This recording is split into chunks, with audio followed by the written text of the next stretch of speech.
नमस्कार साथियों, स्वागत है आपका ऑडियो कहानी बाय संयोगिता में। हमारी श्रृंखला राजा विक्रमादित्य की अमर गाथा के पिछले 9 भागों में हमने जाना कैसे बाल्यकाल में धर्म और न्याय का बीज बोया गया, कैसे न्यायप्रिय युवराज बनकर सिंहासन पर बैठे। सिंहासन संभालते ही उज्जैन को न्याय और नीति का केंद्र बनाया। धर्म, युद्ध और पराक्रम में वीरता और करुणा का संतुलन बनाए रखा। विद्या, कला और संस्कृति के माध्यम से प्रजा के प्रिय बने। सत्य और न्याय की परख में नेतृत्व की परीक्षा दी। महान निर्णय लेकर राज्य की प्रतिष्ठा बनाए रखी। सिंहासन की परीक्षा में प्रजा का अटूट विश्वास अर्जित किया और उज्जैन को अपने चरम उत्कर्ष पर पहुंचाया। आज हम लेकर आए हैं अंतिम भाग 10, जहां हम पूरी श्रृंखला का सार प्रस्तुत करेंगे। विक्रमादित्य के जीवन की महानता का पुनरावलोकन करेंगे और उनसे मिलने वाली सीख को आपके सामने रखेंगे।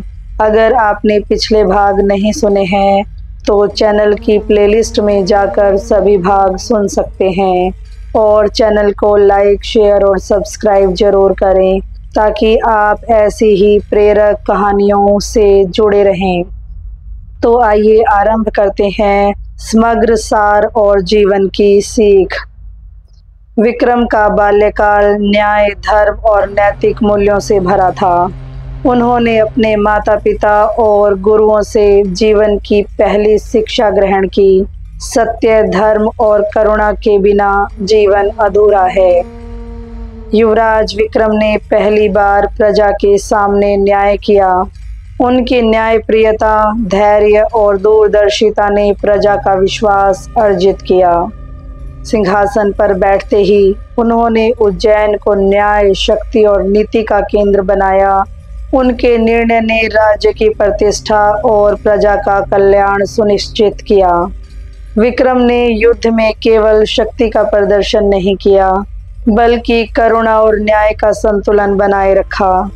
उन्होंने यह दिखाया कि सच्चा वीर वही है जो केवल तलवार से नहीं बल्कि नीति और धैर्य से भी जीतता है। विक्रम ने शिक्षा और विद्या के माध्यम से प्रजा को समृद्ध किया। कला, साहित्य और संगीत के माध्यम से समाज में नैतिकता और चेतना का विकास किया। उनके सामने कई कठिन परीक्षाएं आई, लेकिन उन्होंने हमेशा सत्य और न्याय का मार्ग अपनाया। उनकी नीति और निर्णय ने समाज में स्थायित्व और विश्वास स्थापित किया। सिंहासन की परीक्षा और शत्रु के आक्रमण में भी प्रजा का विश्वास उनके ऊपर अडिग रहा। उनकी करुणा और दूरदर्शिता ने उज्जैन को संकट से बचाया। अंत में उज्जैन नगर ज्ञान, न्याय, कला और आर्थिक समृद्धि का प्रतीक बन गया। विक्रम की महानता केवल वीरता में नहीं बल्कि प्रजा के प्रति उनके प्रेम और नीति में भी निहित थी। पूरी गाथा से मिलने वाली सीख: सत्य और धर्म का पालन। जीवन में हमेशा ईमानदारी और नैतिकता बनाए रखें।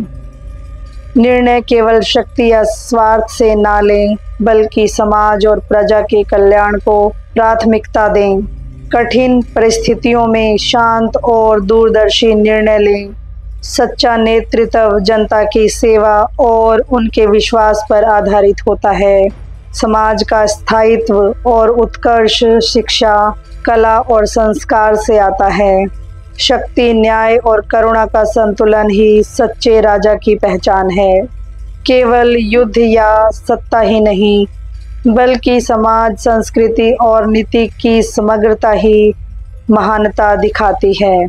तो मित्रों, यह था राजा विक्रमादित्य की अमर गाथा का अंतिम भाग, समग्र सार और जीवन की सीख। आज हमने सुना कि कैसे विक्रम का जीवन न्याय, धर्म, करुणा, शिक्षा और नीति का आदर्श प्रस्तुत करता है। यदि आपको यह श्रृंखला पसंद आई हो तो इसे लाइक, शेयर और सब्सक्राइब जरूर करें। और हमारी प्लेलिस्ट में जाकर एक के बाद एक सभी भाग सुन सकते हैं। मैं हूँ संयोगिता, आप सुन रहे थे ऑडियो कहानी बाय संयोगिता, जहाँ इतिहास की गाथाएं जीवित हो उठती हैं। जय विक्रमादित्य। धन्यवाद।